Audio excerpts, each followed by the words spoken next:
Как побороть страх? Очень часто в моей жизни страх не дает мне совершить те или иные вещи, большие и малые.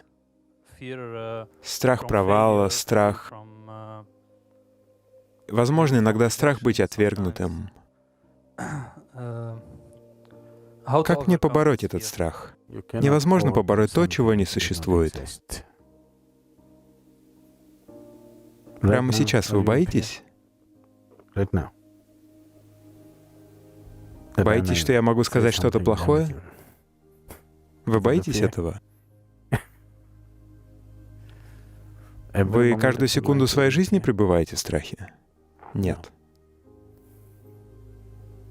Оставайтесь в том же состоянии, как в те моменты, когда вы не испытываете страха.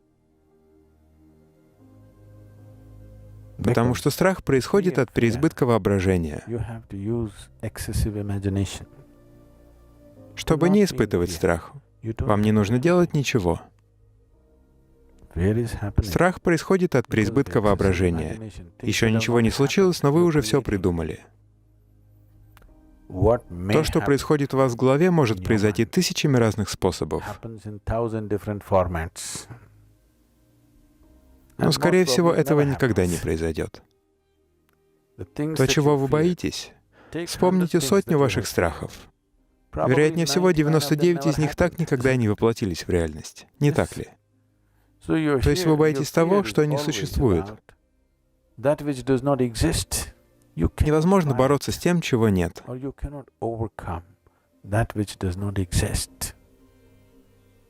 Побороть можно только то, что действительно существует. Невозможно преодолеть то, чего нет.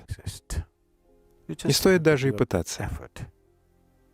Наслаждайтесь страхом. В конце концов, он ваше творение. Вам ведь нравятся фильмы ужасов? Да. Вы говорите, что нет, но при этом сами их производите. Только они не приносят вам денег, вот и все. Если вы чего-то боитесь, значит, вы создаете фильм ужасов у себя в голове. Никто, кроме вас, смотреть их не хочет. Это плохо для создателя фильма, но вас это не останавливает. Создайте что-нибудь другое. Комедию, любовную историю, триллер. Попробуйте прямо сегодня. Сядьте и создайте у себя в голове любовную историю, триллер, комедию. 5-минутные фильмы. Да. Начните использовать свой разум иначе. У вас это уже вошло в привычку. У вас вошло в привычку создавать фильмы ужасов. Вы уже достаточно их посмотрели, они скучны. Создайте что-нибудь еще.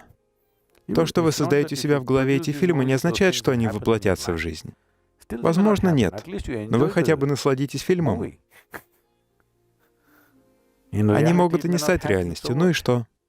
По крайней мере, вы получите удовольствие от того, что происходит у вас в голове, раз уж вы не можете получить удовольствие от того, что происходит вокруг вас. Этого заслуживает каждый, не правда ли? Если мир недостаточно добр к вам, добрым, по крайней мере, должен быть ваш разум. Производите хорошие фильмы.